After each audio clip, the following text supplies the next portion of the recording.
नमस्कार, जय श्री कृष्णा। साइंस के सभी स्टूडेंट्स का आज के सेशन में बहुत बहुत स्वागत है। मैं आपकी physics teacher doctor Yogita Shrimali आपके सामने फ़िज़िक्स के 12th फ़िज़िक्स के जो चैप्टर्स हैं उनको आपके सामने बहुत ही इजी वे में, बहुत ही सिंपल डेरिवेशंस के साथ डेली यूज़ में जो हम एप्लीकेशंस काम में लेते हैं उनको समझाते हुए पूरा इजी एक्सप्लेनेशन के साथ आपके सामने रख रही हूँ। आई होप आपको अच्छे से समझ में आया होगा। पिछला लेक्चर भी हम कर चुके हैं, इलेक्ट्रोस्टैटिक्स हम स्टार्ट कर चुके हैं, बेसिक कॉन्सेप्ट उसका और इलेक्ट्रिक डाइपोल मोमेंट दो अलग अलग केसेस में क्या होता है आपको अच्छे से समझ में आया होगा। किया कि नहीं किया आप लोगों ने हाथ से? मैंने पिछली क्लास में भी आपको कहा था लिखित अभ्यास बहुत ज़रूरी है। अगर आपका लिखित अभ्यास होगा तो आप उस डेरिवेशन को कभी भी नहीं भूलेंगे। आपको डेरिवेशन को 2 बार हाथ से लिखना है, हमेशा के लिए याद रहेगा। जब एग्ज़ाम में आप लिखने बैठेंगे तो अपने आप आपके हाथ चलते जाएंगे, क्योंकि आपने उसको 2 बार पहले से लिखा हुआ है, तो माइंड में कहीं ना कहीं ये रहता है। जब आप लिखने बैठते हैं तो वो अपने आप रिकॉल हो जाता है। लेकिन अगर आपने लिख के हाथ से अभ्यास नहीं किया तो बीच में ही डेरिवेशन को कोई ना कोई स्टेप आप भूल जाएंगे तो डेरिवेशन पूरा ही ख़राब हो जाएगा। और डेरिवेशन में स्टेप्स के मार्क्स नहीं होते हैं। पूरा डेरिवेशन अगर आप लिखेंगे तो ही आपको मार्क्स मिलेंगे। फिज़िक्स में जब भी कोई डेरिवेशन आता है तो उसकी मार्किंग 3 स्टेप में की जाती है। पहला, आपने पूरा अच्छे से उसका डिस्क्रिप्शन दिया, लैंग्वेज में लिखा पूरा, फिर आपने उसका फिगर बनाया और फिर आपने पूरा डेरिवेशन किया। अगर आप लिख नहीं पा रहे हैं, आपको लिखने में समझ में नहीं आ रहा है, कोई बात नहीं, आप उसका अच्छे से नीट एंड क्लीन फिगर बनाइए और फिगर में सब कुछ मेंशन करना है और फिर डेरिवेशन को नीट एंड क्लीन करना है, तो आपको पूरे नहीं तो 3/4 मार्क्स तो मिल ही जाते हैं। मैं जो आपको नोट्स प्रोवाइड कर रही हूँ इसमें लैंग्वेज भी साथ साथ है और बहुत इजी लैंग्वेज और बहुत लिमिटेड है। ऐसा नहीं है कि बहुत सारा लिखा हुआ है, बहुत लिमिटेड है। अगर आप फिगर को अच्छे से समझ रहे हैं तो उसी चीज़ को हम लैंग्वेज में लिख रहे हैं और कुछ भी नहीं है। तो आपको कॉन्सेंट्रेट होके पढ़ना है। जो मैं आपको पढ़ा रही हूँ, जो मैं आपको समझा रही हूँ, वहाँ पे ध्यान दीजिए। अगर आप एक बार अच्छे से समझ जाएंगे तो अपने लैंग्वेज में इसको लिख सकते हैं। रटने की कोई भी ज़रूरत नहीं है। फिज़िक्स में सबसे बड़ा बेनिफिट यही है कि हमें रटना नहीं पड़ता है, हमें सिर्फ समझना है। समझ लिया तो आराम से हम उसको कर सकते हैं। फिर दूसरी चीज़ आती है आपका प्रेजेंटेशन। आप जो चीज़ समझ गए हो उसको लिखना भी तो पड़ेगा। कॉपी में लिखोगे तभी मार्क्स मिलेंगे। समझ में आ गया ना, अपने दिमाग में रख लिया, तो एक्सटर्नल को कैसे पता चलेगा कि आपको समझ में आया? आपको जो कुछ समझ में आया है उसको कॉपी में लिखना पड़ेगा, अच्छे से पूरा रिटर्न करना पड़ेगा, पूरा अच्छे से लिखना पड़ेगा। फिगर का डिस्क्रिप्शन, फिगर बनाना, डेरिवेशन, उसका रिजल्ट, सब कुछ आपको लिखना पड़ेगा। जितना अच्छे से आप उस चीज़ को प्रेजेंट करेंगे उतने ही आपके अच्छे मार्क्स आएंगे। कहते हैं ना, जो दिखता है वही बिकता है। आप अच्छे से दिखाएंगे तभी आपको अच्छे मार्क्स मिलेंगे। लास्ट क्लास तक हम electric dipole moment 2 different cases के लिए कर चुके थे। एक था हमारा इक्वेटोरियल लाइन, अक्षीय बिंदु, और दूसरा था हमारा अक्षीय बिंदु, और दूसरा था हमारा निरक्षीय बिंदु, एक्सियल लाइन पर और इक्वेटोरियल लाइन पर। एक पॉइंट था हमारा जहां हमारा डाइपोल है उसी के एक्सिस पर, और एक पॉइंट था हमारा जहां हमारा डाइपोल है उसके 90 डिग्री पर। ठीक है, आज हम आगे करते हैं। हमारा एक ऐसा इलेक्ट्रिक डाइपोल है, उसके कारण से इलेक्ट्रिक फील्ड बना, वो तो अलग है, वो तो उस डाइपोल के कारण बना। लेकिन अगर हम हमारे इस डाइपोल को एक एक्सटर्नल इलेक्ट्रिक फील्ड में रख देते हैं, एक बाह्य विद्युत क्षेत्र में रख देते हैं, तो ये किस तरह से व्यवहार करता है उसको समझना है। ठीक है, तो हमारा आज का टॉपिक ही यही है।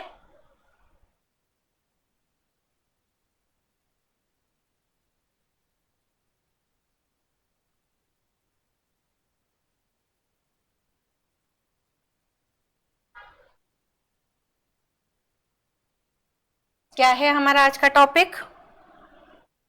एक समान विद्युत क्षेत्र में यूनिफॉर्म इलेक्ट्रिक फील्ड है, उसमें हमने हमारे विद्युत डाइपोल को रखा है, इलेक्ट्रिक डाइपोल को रखा है, तो उस पर कैसा बल आघूर्ण लगेगा, बल युग्म लगेगा, कैसा टॉर्क लगेगा, या वो किस तरह का व्यवहार दिखाएगा, वो हमें पढ़ना है। यहाँ पे हमारा इलेक्ट्रिक फील्ड लगा हुआ है, मतलब हमने जो लाइंस बनाई हैं वो इस तरह से पैरेलल लाइंस बनाई हैं। ये जो पैरेलल लाइंस इक्वल डिस्टेंस पर है, ये शो करती है कि हमारा इलेक्ट्रिक फील्ड कैसा है, यूनिफॉर्म है, समान विद्युत क्षेत्र है। अगर ये लाइनें आसपास होती या थोड़ी चौड़ी लाइनों में होता या आड़ी टेढ़ी होती तो हमारा इलेक्ट्रिक फील्ड नॉन यूनिफॉर्म होता, असमान विद्युत क्षेत्र होता। यहाँ पे हमने पैरेलल लाइंस बनाई हैं जो सारी इक्वल डिस्टेंस पर है, जो ये शो करती है कि हमारा विद्युत क्षेत्र कैसा है, समान है, यूनिफॉर्म इलेक्ट्रिक फील्ड है। ऐसे यूनिफॉर्म इलेक्ट्रिक फील्ड में हमने ये हमारा इलेक्ट्रिक डाइपोल रखा हुआ है, ये हमारा इलेक्ट्रिक डाइपोल है, ठीक है। बी पर माइनस क्यू चार्ज है, ए पर प्लस क्यू चार्ज है, दोनों के बीच की दूरी 2l है, दोनों के बीच की जो लेंथ है या डिस्टेंस है वो 2l है, ठीक है। अब साथ में हम ये मान रहे हैं कि हमारा जो ये डाइपोल है वो इलेक्ट्रिक फील्ड के साथ थीटा एंगल पर है, इलेक्ट्रिक फील्ड हमारा यहाँ लग रहा है और इसका जो डाइपोल के साथ एंगल है वो थीटा एंगल बन रहा है। तब क्या होगा, जब हमारा मान लिया ये मेरा इलेक्ट्रिक डाइपोल है, मैंने इसको और ऐसे मेरा यूनिफॉर्म इलेक्ट्रिक फील्ड लग रहा है, ये इलेक्ट्रिक फील्ड लग रहा है, ये डाइपोल है। अब डाइपोल अगर यहाँ होगा, मैंने ये पेन पकड़ रखा है और मैंने यहाँ पे इलेक्ट्रिक फील्ड लगा रखा है, तो ये क्या यहीं ठहरा रहेगा? नहीं ठहरा रहेगा, ये घूमेगा, रोटेट करेगा। क्यों रोटेट करेगा? क्योंकि यहाँ पे हमारे पास प्लस क्यू चार्ज है और ये इलेक्ट्रिक फील्ड लग रहा है। इस इलेक्ट्रिक फील्ड के कारण, इस विद्युत क्षेत्र के कारण यहाँ पर एक बल काम करेगा, वो होगा Q इंटू ई। हमने फॉर्मूला लिखा था E is equal to F upon Q होता है, तो उससे F इज इक्वल टू कितना बन गया? Q इंटू ई, ठीक है। जब मैंने इस चार्ज को इलेक्ट्रिक फील्ड में रखा है तो ये इलेक्ट्रिक फील्ड क्या कर रहा है, यहाँ पर एक फोर्स लगा रहा है Q इंटू ई। उसी तरह से यहाँ पे जो मेरा माइनस क्यू चार्ज है उस पर भी इलेक्ट्रिक फील्ड लगेगा, उसकी डायरेक्शन होगी Q इंटू ई, ठीक है। माइनस के कारण इस तरफ फोर्स लग रहा है, प्लस के कारण उस तरफ फोर्स लग रहा है। अब मेरा ये इलेक्ट्रिक डाइपोल है, उस पर एक फोर्स इस तरफ से लग रहा है और एक फोर्स इस तरफ से लग रहा है, तो ये जो कपल ऑफ फोर्स लग रहा है, ये बल युग्म लग रहा है, दो फोर्स लग रहे हैं, दोनों का मैग्नीट्यूड सेम है, डायरेक्शन अलग है, तो ये जो कपल ऑफ फोर्स है वो इस डाइपोल को ऐसे घुमाने की कोशिश करेगा, ये ऐसे रोटेट करने लग जाएगा। तो जैसे ही हमने एक डाइपोल को यूनिफॉर्म इलेक्ट्रिक फील्ड में रखा, तो यूनिफॉर्म इलेक्ट्रिक फील्ड में रखने से ये इलेक्ट्रिक डाइपोल उस इलेक्ट्रिक फील्ड के अंदर घूमने लग जाएगा, रोटेट करने लग जाएगा। जब वो रोटेट करने लगेगा तो इस पे एक बल युग्म काम करेगा, एक टॉर्क काम करेगा। वो टॉर्क कितना होगा?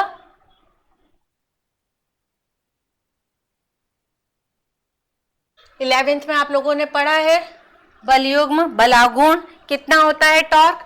टॉर्क होता है Q इंटू बलों के बीच की लंबवत दूरी। टॉर्क को ऐसे लिखा जाता है ना, ये सिंबल होता है टॉर्क का, है ना।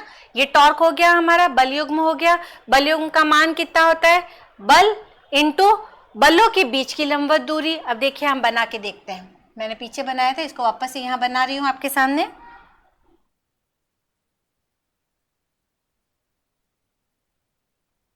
यहाँ पे हमारा QE एक फोर्स लग रहा है, माइनस QE, यहाँ पे मेरा एक फोर्स लग रहा है प्लस QE, ठीक है। ये अब क्या कर रहा है, ये जो कपल ऑफ फोर्स है ये इसको घुमाने की कोशिश कर रहा है। यहाँ पे मेरा इलेक्ट्रिक फील्ड था जिसके साथ इसका एंगल थीटा बन रहा था, ये फिगर था हमारा, ठीक है। अब दो बल कौन कौन से हो गए? एक तो ये है और एक ये है, और इनके बीच की लंबवत दूरी कौन सी होगी? ये दोनों बलों के बीच की लंबवत दूरी होगी। तो इस फॉर्मूले से अगर मैं लंबवत दूरी का मान ज्ञात करूं तो कितना हुआ? ये हुआ 2l, क्योंकि हमारे डाइपोल की लेंथ है। तो ट्रिग्नोमेट्री से हम पढ़ चुके हैं, ये वैल्यू कितनी आएगी? 2l साइन थीटा, और ये वैल्यू कितनी आएगी? 2l cos theta. पढ़ा था ना ट्रिग्नोमेट्री में, वही चीज लगा रहे हैं हम यहाँ पे, ट्रिग्नोमेट्री लगा रहे हैं। लंबवत दूरी कितनी हो गई दोनों बलों के बीच की? 2l साइन थीटा, और जो हमारा बल लग रहा है, फोर्स लग रहा है, वो कितना है? Q इंटू ई। तो जो टॉर्क लगा वो कितना हुआ? QE 2l sine theta. अगर मैं 2l को आगे ले लेती हूं और E को पीछे ले लेती हूं तो इसको हम ऐसे लिख सकते हैं Q into 2l E sine theta, और इस Q इंटू 2l को हम क्या कह सकते हैं? P dipole moment. तो ये हमारा PE साइन थीटा बन गया, जो किसी भी इलेक्ट्रिक डाइपोल को एक्सटर्नल इलेक्ट्रिक फील्ड में रखने से वो रोटेट करता है, उस पर जो बल आघूर्ण लगता है उसका मान है। तो टॉर्क हमारा हो गया PE साइन थीटा। इतना बल युग्म लगेगा अगर हम किसी डाइपोल को एक्सटर्नल इलेक्ट्रिक फील्ड में रखते हैं, और इलेक्ट्रिक फील्ड भी कैसा होना चाहिए? यूनिफॉर्म इलेक्ट्रिक फील्ड होना चाहिए, समान विद्युत क्षेत्र होना चाहिए। अब जब भी ट्रिग्नोमेट्री का कोई टर्म आ जाती है तो वहां हम कंडीशंस लगा सकते हैं। कंडीशन क्या लगाएं? अगर थीटा 90 डिग्री है, साइन 90 कितना हो जाता है? साइन 90 1 होता है। तो उस केस में हमारा जो टॉर्क लगेगा वो मैक्सिमम लगेगा PE, साइन 90 1 होता है, इसलिए हमें मैक्सिमम टॉर्क मिलेगा PE। मतलब मेरा डाइपोल इस तरह से है, अगर डाइपोल इस तरह से है तो क्या होगा? मैक्सिमम टॉर्क लगेगा, और वो ऐसे ठहरा, क्या हम किसी भी चीज को ऐसे रखेंगे तो क्या वो हमेशा ऐसे ही रहेगा? नहीं रहेगा। वो क्या होगा? अचानक से नीचे गिर जाएगा। मैंने बॉल को पकड़ा हुआ है, जब तक पकड़ा हुआ है तब तक ठीक है, जैसे ही पकड़ के छोड़ूंगी तो क्या होगा? आप रस्सी पे बांध के, किसी एक पत्थर पे रस्सी बांधो और उसको घुमाओ, घुमाते हैं तो क्या वो यहाँ पे आके ऐसा ही रहता है? नहीं रहता, वो अचानक से नीचे गिरता है। क्यों गिरता है? क्योंकि इस जगह पर उस पर टॉर्क मैक्सिमम लग रहा है, जो उसको नीचे ला रहा है, वापस से उसको अपनी पोजीशन पे लेके आ रहा है। तो ये जो स्थिति है वो सबसे अस्थायी स्थिति कहलाती है, अनस्टेबल कंडीशन है। जब टॉर्क मैक्सिमम लग रहा है, थीटा 90 डिग्री है, उस टाइम पर डाइपोल अस्टेबल कंडीशन में होता है, अस्थायी स्थिति में होता है। उसी तरह से अगर मैं यहाँ पे थीटा को 0 डिग्री कर देती हूँ तो साइन 0 कितना हो जाएगा? 0। साइन 0 मतलब इस केस में तो क्या हुआ? मेरा इलेक्ट्रिक फील्ड तो यहाँ लग रहा है और जो P लग रहा है वो यहाँ लग रहा है, 90 डिग्री का एंगल है, तो ये अनस्टेबल कंडीशन हो गई। लेकिन अब क्या हो रहा है? जिधर E है वहीं मेरा P भी लग रहा है, मतलब ऐसे रखा हुआ है मैंने। अब पत्थर से बांध के मैंने धागे को रखा हुआ है और ऐसे रखा हुआ है, तो जब तक मैं उसको घुमाऊंगी नहीं, ये घूमेगा थोड़ी ना, यहीं पड़ा रहेगा। तो ये कंडीशन कौन सी कहलाती है? स्टेबल कंडीशन कहलाती है, स्थायी अवस्था कहलाती है। एग्जाम में थोड़ा सा घुमा के क्वेश्चन पूछा जाता है कि डाइपोल की स्थायी अवस्था और अस्थायी अवस्था को समझाइए। तो यहाँ से हमारा ये क्लियर है कि जब थीटा 90 डिग्री होता है इलेक्ट्रिक फील्ड और डाइपोल मोमेंट के बीच में, तब हमारा मैक्सिमम टॉर्क लगता है, और मैक्सिमम टॉर्क के कारण वो अनस्टेबल कंडीशन में होता है और सडन नीचे आ जाता है। लेकिन जब हमारा थीटा 0 डिग्री होता है तो वो स्टेबल कंडीशन में है, ऐसे ही है जब तक कि मैं उस पर कोई एक्सटर्नल फोर्स वापस से न लगाऊं। तो ये चीज़ हमारी क्लियर होनी चाहिए कि डाइपोल कब स्टेबल कंडीशन में होता है और कब अनस्टेबल कंडीशन में होता है। फिर इसके बाद की एक बहुत ही इंपॉर्टेंट डेफिनेशन है जो आगे हर चैप्टर में काम आती रहेगी। केवल यही नहीं पढ़ना है, ये हर चैप्टर में काम आएगी। क्या है? विद्युत फ्लक्स, इलेक्ट्रिक फ्लक्स। फ्लक्स क्या होता है? हिंदी में इसको विद्युत अभिवाह भी कहते हैं। कुछ बुक्स के अंदर आपको अभिवाह दिखेगा, लेकिन मैंने आपको बार बार बोला है कि फिजिक्स में आप, साइंस में, इवन फिजिक्स में ही नहीं, साइंस में आप इंग्लिश के वर्ड्स यूज़ कर सकते हैं, कोई दिक्कत नहीं है। अब भले हिंदी मीडियम के हैं, लेकिन जब आप पेपर देने बैठते हैं, एग्ज़ाम देने बैठते हैं, उसमें आप अगर थोड़े बहुत वर्ड्स इंग्लिश के यूज़ कर लेंगे तो कोई दिक्कत नहीं है। इवन मैं तो ये कहूँगी कि धीरे धीरे आप इंग्लिश पे शिफ्ट होना भी शुरू करें, क्योंकि अभी आपको हिंदी की बुक्स मिल जाएगी, कोई दिक्कत नहीं है। बीएससी में आके भी आपको हिंदी की बुक्स मिल जाएगी, लेकिन जैसे जैसे आप हायर क्लासेस में जाते जाएंगे, साइंस की बुक्स हिंदी में मिलना बहुत मुश्किल हो जाएगी। तो उस केस में आपका इंग्लिश अच्छा होना बहुत ज़रूरी है। तो अच्छा है कि हम अभी से ही थोड़ी थोड़ी प्रैक्टिस करें। अभी आपके एग्ज़ाम्स के बाद जब गर्मियों की छुट्टियां होगी, उस वक्त आप इंग्लिश स्पीकिंग कोर्स ज्वाइन करिए, पेपर्स पढ़िए, इंग्लिश पेपर्स पढ़िए, इंग्लिश चैनल्स पे जो न्यूज़ आती है उनको सुनिए। आजकल तो नीचे सबटाइटल लिखा हुआ आता है हर एक के, उसको पढ़िए, इंग्लिश इम्प्रूव करिए। इंग्लिश इम्प्रूव करने के बहुत सारे तरीके हैं। अगर इंग्लिश इम्प्रूव होगी तो आप अच्छी बुक्स को पढ़ पाएंगे। अच्छी बुक्स को पढ़ेंगे तो नॉलेज अच्छा मिलेगा आपको। और रीडिंग हैबिट्स रखनी है, केवल वीडियो देख लिया हमने और कर लिया ऐसे नहीं, रीडिंग हैबिट्स रखनी है। किताबों को पढ़ने की हैबिट रखिए। पहले के टाइम में हम छोटे थे, हम तो बाल हंस और चाचा चौधरी, चंपक, ये छोटी छोटी सी किताबें बहुत पढ़ा करते थे। आजकल के बच्चे सिर्फ फ़ोन पे डूबे रहते हैं, हर वक्त हर चीज़ फ़ोन में हो जाती है। ऐसा नहीं करना है। कोई भी एक बुक उठाइए, जो आपकी इच्छा हो वो एक बुक उठाइए और नियम बनाइए कि 5 पेज पढ़ के ही सोना है। बुक हर कोई नहीं होनी चाहिए, कोई प्रेरक बुक होनी चाहिए, कोई नॉलेजेबल बुक होनी चाहिए। चाहे आप फिजिक्स की पढ़िए, केमिस्ट्री की पढ़िए, या जनरल नॉलेज की पढ़िए, या बेसिक साइंस की पढ़िए, किसी भी तरह की पढ़िए, लेकिन बुक पढ़ने की हैबिट डालिए। रात को सोने से पहले नियम होना चाहिए कि 5 पेज तो मुझे पढ़ के ही सोना है। रीडिंग हैबिट्स होना बहुत ज़रूरी है। उससे आपका माइंड बहुत ही एक्टिव होता है, बहुत क्रिएटिविटी क्रिएट होती है, माइंड आपका बहुत क्रिएटिव होता है। ठीक है, चलिए विद्युत फ्लक्स क्या है, विद्युत अभिवाह क्या है। मेरे पास कोई एक छोटा सा एरिया है, उस एरिया के पास मैंने कोई एक चार्ज रखा हुआ है। तो हमने पहले ही पढ़ा है, चार्ज से फील्ड लाइंस निकलती है, इलेक्ट्रिक फील्ड लाइंस निकलती है। इस गिवन एरिया में से जितनी number of field lines at a time गुजरती है उसको क्या कहा जाता है, इलेक्ट्रिक फ्लक्स कहा जाता है, विद्युत अभिवाह कहा जाता है। क्या है डेफिनेशन, विद्युत फ्लक्स विद्युत क्षेत्र का गुण होता है, ये रिप्रेजेंट करता है कि इलेक्ट्रिक फील्ड कैसा है। किसी विद्युत क्षेत्र में किसी काल्पनिक पृष्ठ पर विद्युत फ्लक्स उस पृष्ठ से गुजरने वाली विद्युत बल रेखाओं की संख्या का माप है। किसी गिवन टाइम में किसी एरिया में से कितनी फील्ड लाइंस पास हुई है वो क्या कहलाती है, विद्युत फ्लक्स कहलाती है, इलेक्ट्रिक फ्लक्स कहलाती है। जैसे मान लिया कि मैं आपको बना के बताती हूँ, मेरे पास एरिया है, यहाँ पे मेरे पास चार्ज है, तो इस चार्ज के अराउंड क्या होगी, फील्ड लाइंस होगी। अब ये चार्ज अगर इस एरिया से दूर होगा तो नंबर ऑफ फील्ड लाइंस कम पास होगी, इसलिए फ्लक्स कम होगा। यही अगर चार्ज इसके पास आ जाएगा तो नंबर ऑफ फील्ड लाइंस इसमें से ज़्यादा पास होगी, तो फ्लक्स ज़्यादा होगा। ठीक है, तो फ्लक्स बेसिकली क्या है, पृष्ठ से गुजरने वाली बल रेखाओं की संख्या। इसको फाई ई से डिनोट करते हैं, इसका जो रिप्रेजेंटेशन होता है वो फाई ई होता है। जैसे हम इलेक्ट्रिक फ्लक्स की बात कर रहे हैं, ऐसे मैग्नेटिक फ्लक्स भी पढ़ेंगे आप आगे, उसको फाई बी से लिखा जाएगा। अगर क्वेश्चन पेपर में कहीं फाई बी आ रहा है तो वो मैग्नेटिक फ्लक्स है, फाई ई आ रहा है तो इलेक्ट्रिक फ्लक्स है। ठीक है, फ्लक्स की परिभाषा तो हो गई। अब हम इसका फॉर्मूला डिराइव करें तो इलेक्ट्रिक फ्लक्स का जो फॉर्मूला होता है फाई ई, वो होता है क्लोज इंटीग्रेशन ए, क्योंकि हम एरिया ले रहे हैं, क्षेत्रफल ले रहे हैं, तो ई डॉट डी ए। जब भी डॉट हटाते हैं, आप लोगों ने 11th में पढ़ा हुआ है, कॉस थीटा आता है, तो ई डी ए कॉस थीटा।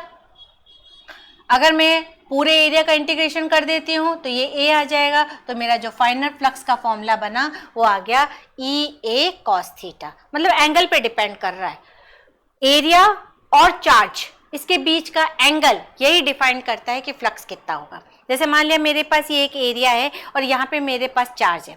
अगर मेरा एरिया ऐसा है तो इसमें से मैक्सिमम चार्ज निकलेगा, है ना।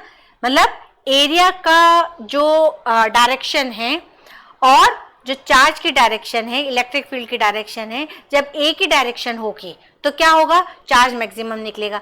अब मेरा ये एरिया घूमते घूमते घूमते ऐसे हो जाता है, परपेंडिकुलर हो गया, तो अब क्या इसमें से कोई चार्ज निकल पाएगा, नहीं निकल पाएगा। तो जो फ्लक्स की क्वांटिटी है, फ्लक्स का मान है, वो किस पे डिपेंड कर रहा है, इलेक्ट्रिक फील्ड और एरिया, इन दोनों के एंगल पर डिपेंड कर रहा है। जब इलेक्ट्रिक फील्ड और एरिया के बीच का एंगल थीटा 0 डिग्री है तो फ्लक्स मैक्सिमम होगा, फाई ई मैक्सिमम होगा।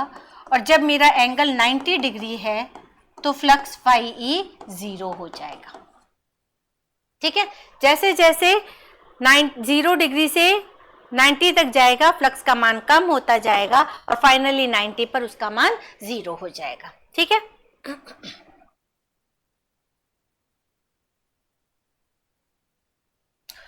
जो चार्जेस का डिस्ट्रीब्यूशन होता है, आवेशों का वितरण होता है, 3 तरह से किया जा सकता है। कोई भी चार्ज है उसको हम कैसे वितरित कर रहे हैं उसके अकॉर्डिंग उसका 3 तरह की घनत्व बनता है, 3 तरह से आवेश घनत्व बनता है, चार्ज डेंसिटी बनती है। पहला तरीका है, हम किसी एक वायर को, किसी एक तार को चार्ज दे रहे हैं। अगर मैंने किसी एक तार को चार्ज दिया तो वो चार्ज क्या हो जाएगा, इसकी लंबाई के अनुदिश डिस्ट्रीब्यूट हो जाएगा, इसकी लंबाई के अनुदिश वितरित हो जाएगा। जब आवेश किसी तार की लंबाई के अनुदिश वितरित होता है या एक रेखा के अनुदिश वितरित होता है तो उसको क्या कहा जाता है, रेखीय आवेश घनत्व कहा जाता है। एकांक लंबाई में आवेश का मान रेखीय आवेश घनत्व कहलाता है, लैम्डा से डिनोट करते हैं। और इस केस में मेरा जो Q बनेगा वो लैम्डा इंटू L बन जाएगा। एकांक लंबाई, मेरे पास तार है, मैंने उसको कोई चार्ज दिया, वो चार्ज उसकी पूरी लेंथ के अलोंग डिस्ट्रीब्यूट हो गया। अब एकांक लंबाई का जो चार्ज है, एकांक लंबाई का जो आवेश है, उसी को क्या कहा जाता है, रेखीय आवेश घनत्व कहते हैं, लैम्डा से रिप्रेजेंट करेंगे। ठीक है, दूसरे तरह का जो आता है वो आता है, दूसरी तरह से हम कैसे वितरित कर सकते हैं। मेरे पास कोई एक पेपर दे रखा है, कोई एक शीट दे रखी है, मैं उसको चार्ज दूं तो वो चार्ज क्या हो जाएगा, उसकी सरफेस पर डिस्ट्रीब्यूट हो जाएगा, उसके क्षेत्रफल में डिस्ट्रीब्यूट हो जाएगा। अगर आवेश का वितरण क्षेत्रफल में हो रहा है, उसकी सरफेस पर हो रहा है, एरिया में हो रहा है, तो उसको क्या कहते हैं, आवेश का पृष्ठ घनत्व कहते हैं। और पृष्ठ घनत्व सिग्मा से डिनोट करते हैं, चार्ज अपॉन एरिया। एकांक क्षेत्रफल में जो आवेश है उसको क्या कहा जाता है, पृष्ठ घनत्व कहा जाता है। तीसरी तरह से कैसे डिस्ट्रीब्यूट कर सकते हैं, हम उसके पूरे वॉल्यूम में डिस्ट्रीब्यूट कर दें, पूरा ही उसके अंदर डिस्ट्रीब्यूट हो जाए। जैसे एक बॉल है या एक गोला है, गोले को हमने चार्ज दिया, वो चार्ज उसके पूरे वॉल्यूम में डिस्ट्रीब्यूट हो गया, पूरे आयतन में डिस्ट्रीब्यूट हो गया, तो उसको क्या कहा जाता है, आवेश का आयतन घनत्व कहते हैं। इसको रो से डिफाइन करते हैं, वो कितना बनेगा, आवेश upon volume. Per unit volume जो चार्ज का डिस्ट्रीब्यूशन हो रहा है वो क्या कहलाता है, रो कहलाता है, आवेश घनत्व कहलाता है। तो तीन तरह से चार्जेस का डिस्ट्रीब्यूशन हो सकता है, लाइन के अलोंग, लंबाई के अनुदिश, उसको रेखीय आवेश कहा जाता है। एरिया के अलोंग, क्षेत्रफल के अलोंग, उसको पृष्ठीय आवेश कहा जाता है। और वॉल्यूम के अलोंग, क्षेत्रफल आयतन के अलोंग, उसको आयतन आवेश कहा जाता है। और तीनों का रिप्रेजेंटेशन अलग अलग है। अगर हम लैम्डा लिख रहे हैं तो अपने आप समझ जाएंगे चार्ज का डिस्ट्रीब्यूशन लाइन में हो रहा है। अगर हम सिग्मा लिखेंगे तो हम समझ जाएंगे कि चार्ज का डिस्ट्रीब्यूशन एरिया में हो रहा है। और अगर हम रो लिखेंगे तो समझ जाएंगे कि चार्ज का डिस्ट्रीब्यूशन वॉल्यूम में हो रहा है। क्लियर ये चीज? चलिए,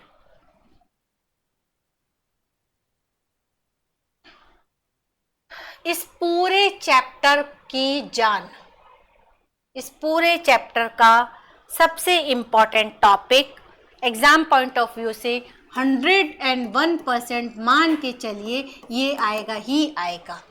क्या होता है, गॉस का नियम, गॉस का प्रमेय। गॉस एक साइंटिस्ट था जिसने इलेक्ट्रोस्टैटिक्स को बहुत अच्छे से डिफाइन किया। चार्ज की रेस्ट पे स्टडी को गॉस ने बहुत ही डिटेल में, बहुत ही डीपली स्टडी किया और उन्होंने एक प्रमेय दिया जो किसके लिए था, फ्लक्स के लिए था। विद्युत आवेश, जो हमने विद्युत फ्लक्स पढ़ा, इलेक्ट्रिक फ्लक्स पढ़ा, उससे रिलेटेड उन्होंने एक प्रमेय दी जिसको क्या कहा जाता है, गॉस का प्रमेय कहा जाता है, गॉस थ्योरम ऑफ इलेक्ट्रोस्टैटिक्स कहा जाता है। क्या है गॉस का प्रमेय? गॉस का प्रमेय ये कहता है कि अगर हमारे पास कोई एक बंद पृष्ठ है, एक क्लोज्ड सरफेस है, तो उस क्लोज्ड सरफेस से निकलने वाला जो विद्युत फ्लक्स होगा, जो इलेक्ट्रिक फ्लक्स होगा, उसका मान उस बंद पृष्ठ में जितना भी आवेश है वो अपॉन एप्सिलॉन नॉट। समझ में आया? ये पृष्ठ है, ये एक हमारे पास पूरा बंद पृष्ठ है। इस बंद पृष्ठ में जितना भी आवेश है, जितना भी चार्ज है, वो अपॉन एप्सिलॉन नॉट कर दे तो वो इस पृष्ठ से निकलने वाले फ्लक्स का मान हो जाएगा। ये नियम क्या कहलाता है? गॉस का प्रमेय कहलाता है, गॉस का नियम कहलाता है। गॉस के नियम को यूज़ करके हम बहुत सारी एप्लीकेशंस कर सकते हैं। हम बहुत सारे डिफरेंट केसेस में इलेक्ट्रिक फील्ड कैलकुलेट कर सकते हैं, विद्युत क्षेत्र का मान ज्ञात कर सकते हैं। वो हम और आगे भी पढ़ेंगे, लेकिन एग्जाम पॉइंट ऑफ व्यू से गॉस का प्रमेय सबसे ज़्यादा इम्पॉर्टेंट है। एग्जाम में क्वेश्चन इसी तरह से आता है, गॉस के प्रमेय का कथन करिए और उसको सिद्ध करिए। तो कथन तो हमने कर लिया, पूरा स्टेटमेंट आपको ऐसे लिखना पड़ेगा, डायग्राम बनाने पड़ेगा और इक्वेशन लिखनी पड़ेगी। अब हम इसका प्रूफ कर लेते हैं। तो प्रूफ करने के लिए हमने मान लिया एक बिंदु आवेश है प्लस क्यू, एक बंद पृष्ठ में रखा गया है किसी बिंदु O पर, इससे r दूरी पर कोई एक बिंदु P है, वहाँ पे हमें क्या करना है, विद्युत क्षेत्र ज्ञात करना है। यहाँ पर हमारा विद्युत क्षेत्र मान लिया ये मेरा एक बंद पृष्ठ है और O है, इससे r दूरी पर कोई एक बिंदु P है, वहाँ पे मान लिया विद्युत क्षेत्र जो लग रहा है वो E है और इसका जो एरिया है, जो हमने बंद पृष्ठ माना है, उसका एरिया DA है। E और DA के बीच में एंगल थीटा लग रहा है। मान लिया मेरा इलेक्ट्रिक फील्ड जो लग रहा है वो तो इधर लग रहा है, लेकिन जो एरिया वेक्टर है वो DA इधर है, इन दोनों के बीच का एंगल थीटा लग रहा है। ठीक है, तो फ्लक्स कितना हो जाएगा, पीछे डेफिनेशन में पढ़ा हमने, D phi is equal to E D A cos theta, E dot D A होता है, और जब भी अपन डॉट हटाते हैं तो कॉस थीटा आता है, ये डेफिनेशन में पढ़ा था अपन ने। तो phi D phi is equal to E D A cos theta. D A क्यों लिखा, हमने एक छोटा सा एरिया लिया। अब अगर मैं पूरे एरिया के लिए लूंगी तो इंटीग्रेट कर दूंगी लास्ट में। पॉइंट चार्ज के कारण इलेक्ट्रिक फील्ड की वैल्यू हम पीछे कैलकुलेट कर चुके हैं, 1/4 pi epsilon naught Q upon R square होती है, मान रख दिया हमने। D phi E is equal to Q upon 4 pi epsilon naught D A cos theta upon R square. ठीक है, अब जो ये मान आ रहा है D A cos theta upon R square, इसको कहा जाता है ठोस कोण, सॉलिड एंगल। हमारा कोई भी एक बॉल ले लें अपन, सॉलिड बॉल जो रबड़ की बॉल होती है, आप उसको देख लीजिए, उसके पूरे के लिए अगर अपन एरिया निकालेंगे तो वो क्या बन जाएगा हमारा, D A cos theta upon R square, जिसको हम डी ओमेगा से रिप्रेजेंट करते हैं। और अगर मैं एक पूरे गोले के लिए एंगल निकालूं तो एक पूरे गोले के लिए एंगल कितना मिलता है, 360 है ना, 360 मिलता है मुझे। तो यहाँ पे जो डी ओमेगा का मान होगा वो कितना हो जाएगा, 2 पाई हो जाएगा, 360 हो जाएगा। तो नेक्स्ट स्टेप में हम इस ओमेगा का मान रख देते हैं।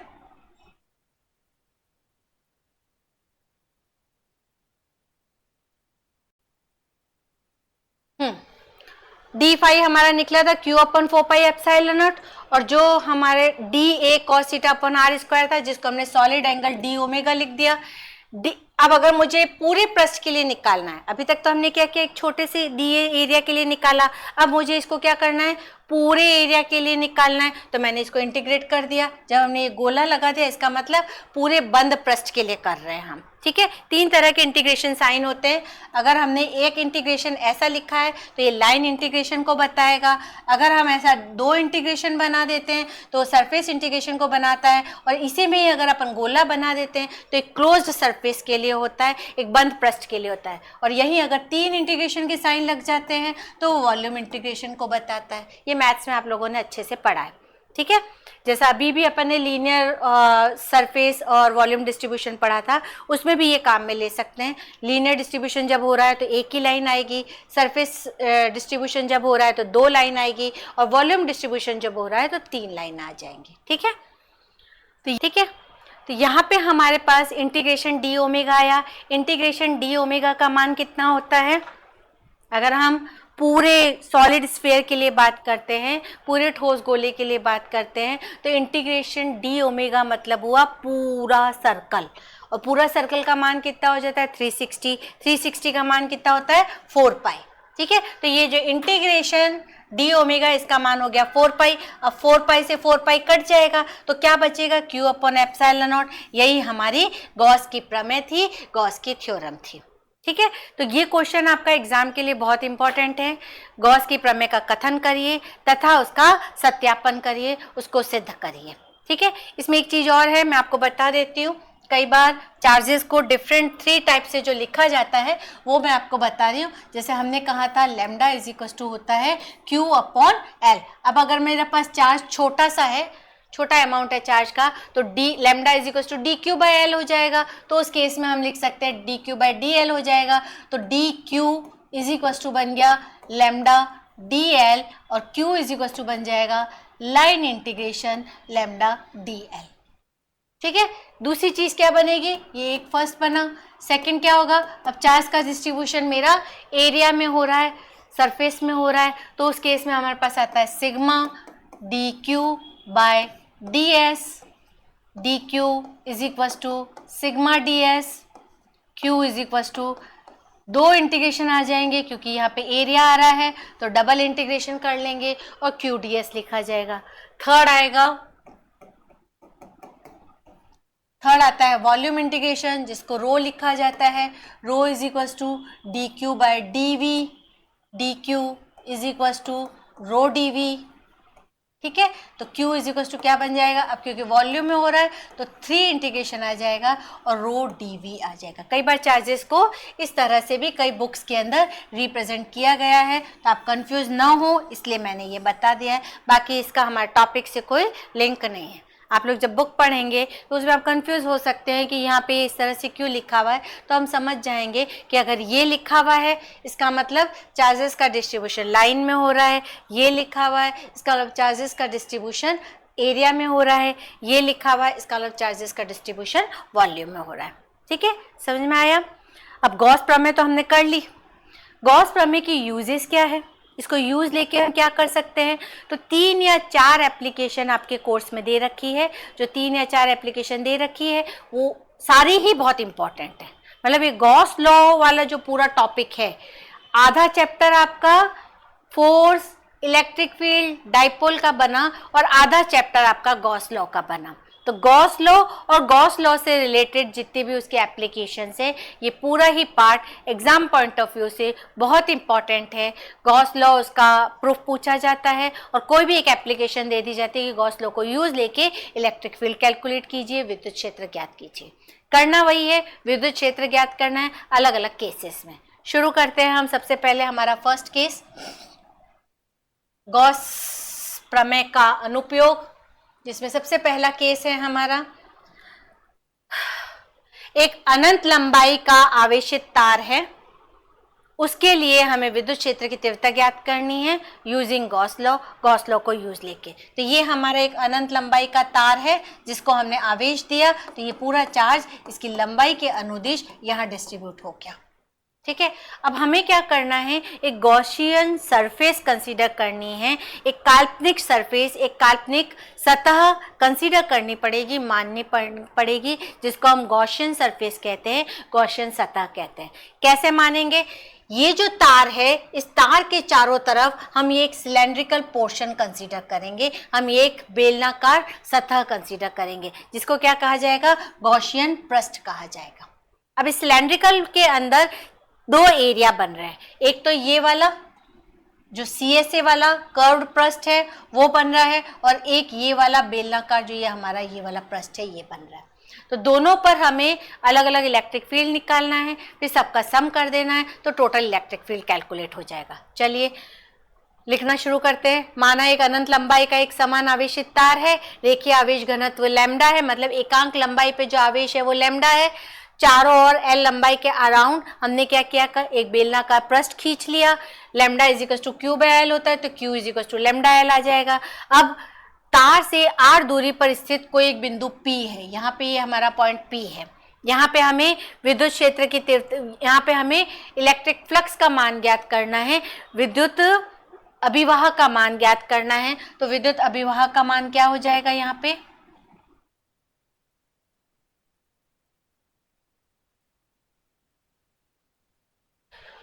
D phi is equal to E dot D A, definition में शुरू से पढ़ते आ रहे हैं, E D A cos theta. अब देखिए हमारा जो इलेक्ट्रिक फील्ड लग रहा था इस बेलन में, ये इस तरह से, ये हमारा बेलन था, इलेक्ट्रिक फील्ड भी हमारा इधर ही लग रहा था और एरिया भी हमारा इधर ही लग रहा है, दोनों एक ही डायरेक्शन में लग रहे हैं। एरिया भी इधर ही लग रहा है और इलेक्ट्रिक फील्ड भी इधर ही लग रहा है, तो दोनों के बीच का एंगल क्या हुआ, 0। एंगल 0 हुआ तो cos 0 का मान कितना हो जाता है, 1, इसलिए मेरा क्या बन गया, सिर्फ EDA बन गया, ये cos 0 हो जाएगा। ठीक है, तो इस गॉसियन पृष्ठ से गुजरने वाला जो विद्युत फ्लक्स होगा वो कितना आ जाएगा, इंटीग्रेशन EDA E तो बाहर आ जाएगा, कांस्टेंट है, सिर्फ इंटीग्रेशन में DA रह जाएगा। DA क्योंकि ये बेलनाकार पृष्ठ है और कौन सा है, कर्व्ड पृष्ठ है, तो कर्व्ड पृष्ठ का क्षेत्रफल कितना होता है, 2 पाई RL, बेलन है ना, बेलन का पृष्ठ का क्षेत्रफल कितना आता है, 2 पाई RL, तो DA मेरा 2 पाई RL बन गया, तो E हो गया 1 अब E तो हमें निकालना है, DA का मान 2 पाई RL हो गया। लेकिन अब इलेक्ट्रिक फील्ड कहाँ लग रहा है मेरा, इस केस में जो मेरा इलेक्ट्रिक फील्ड लग रहा है वो यहाँ लग रहा है, क्योंकि चार्ज मेरा इस तरफ है ना, तो इलेक्ट्रिक फील्ड मेरा इस तरफ लग रहा है और एरिया मेरा इधर लग रहा है, तो दोनों के बीच का एंगल कितना हुआ, एंगल कितना है, 0 डिग्री। तो 0 होने के कारण, सॉरी 90 डिग्री, 90 होने के कारण मेरा फ्लक्स कितना हो जाएगा, 0 हो जाएगा। जो ये वाला एरिया और ये वाला एरिया है, इन दोनों के लिए इलेक्ट्रिक फील्ड की वैल्यू 0 हो जाएगी, और जो मेरा ये कर्व्ड वाला पोर्शन है इसके कारण मुझे इलेक्ट्रिक फ्लक्स मिलेगा। कितना मिलेगा, E इंटू 2 पाई RL। ठीक है, गॉस का नियम क्या कहता है, फ्लक्स कितना होगा, बेसिकली हमने जो किया है इस पूरे बेलन को 3 पार्ट्स में बांटा। कौन कौन सा? पहला पार्ट ये हुआ, दूसरा पार्ट ये हुआ और तीसरा पार्ट ये हुआ। तो इस और इसके कारण तो इलेक्ट्रिक फील्ड 0 हो जाएगा, फ्लक्स 0 हो जाएगा। क्यों? क्योंकि इलेक्ट्रिक फील्ड और एरिया के बीच का एंगल 90 डिग्री है। हमारा जो इलेक्ट्रिक फील्ड लग रहा है वो तो लग रहा है इधर, और जो हमारा एरिया लग रहा है वो लग रहा है इधर। तो पृष्ठ 1 और पृष्ठ 2 जो हमारे ऊपर वाले और नीचे वाले पृष्ठ हैं, इसके लिए तो हमारा फ्लक्स 0 हो जाएगा। जो भी फ्लक्स मिलेगा सिर्फ इस गोलीय पृष्ठ के कारण मिलेगा, जो सरफेस एरिया है CSA है उसके कारण से मिलेगा। और उसके कारण से कितना मिलेगा? E into 2πRL। गॉस का नियम क्या कहता है? ये तो हमने जो निकाला वो डेफिनेशन से निकाला। गॉस का नियम क्या कहता है? फ्लक्स होता है Q अपॉन एप्सिलॉन नॉट। ठीक है, तो ये भी फ्लक्स है, ये भी फ्लक्स है, दोनों को इक्वल कर लेते हैं। दोनों को इक्वल कर लिया,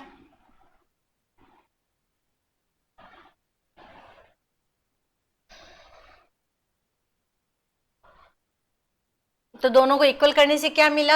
E into 2πRL is equal to Q upon epsilon naught. हमारा एम क्या है? विद्युत क्षेत्र की तीव्रता ज्ञात करना, E ज्ञात करना। तो 2πRL को हमने डिवाइड में डाल दिया, 1 upon 4π epsilon naught Q upon RL। अब Q का मान कितना है? क्योंकि हमने यहाँ पे चार्ज का डिस्ट्रीब्यूशन कैसा किया? लीनियर किया, रेखीय किया। और रेखीय आवेश घनत्व हमने लैम्डा इज इक्वल टू कहा था Q/L है। तो Q कितना बन गया? Lambda into L। ठीक है, तो यहाँ पे जो Q है इसको हमने लैम्डा इंटू L लिख दिया, L से L कट गया, E is equal to 1 upon 2π epsilon naught lambda upon R आ जाएगा। अगर हम स्टैंडर्ड फॉर्म में लाना चाहते हैं तो 1 अपॉन 4π एप्सिलॉन नॉट होता है, जिसको हम K कहते हैं। तो 2 से ऊपर नीचे मल्टीप्लाई कर दो, तो ये तो हमारा K बन गया और 2 लैम्डा अपॉन R आ गया। ठीक है, तो लैम्डा तो कांस्टेंट है ना, एकांक लंबाई का आवेश है वो कांस्टेंट है। तो इलेक्ट्रिक फील्ड रेडियस के या डिस्टेंस के इनवर्सली प्रोपोर्शनल होता है। तार है हमारा, तार से हम जितना दूर जाते जाएंगे इलेक्ट्रिक फील्ड का मान कम होता जाएगा। तार के जितना पास आते जाएंगे इलेक्ट्रिक फील्ड का मान उतना ही बढ़ता जाएगा। अगर हम ग्राफ प्लॉट करें, यहाँ R है और यहाँ इलेक्ट्रिक फील्ड है, तो हमें जो ग्राफ मिल रहा है इनवर्सली प्रोपोर्शनल मिल रहा है, तो ये ऐसा डाउन कर्व मिलेगा, इस तरह से मिलेगा। ठीक है, आई होप आपको समझ में आया होगा। बहुत ज़्यादा इंपॉर्टेंट टॉपिक है। इस पूरे चैप्टर को आप 2 पार्ट्स में बांट सकते हैं। पहला पार्ट हुआ इलेक्ट्रिक फोर्स, जिसको हम कुलाम्स लॉ कह रहे हैं, फिर इलेक्ट्रिक फील्ड, विद्युत क्षेत्र, फिर डाइपोल, इलेक्ट्रिक डाइपोल, फिर इलेक्ट्रिक डाइपोल के 2 अलग अलग cases, electric dipole moment, torque, वो एक पार्ट हो गया।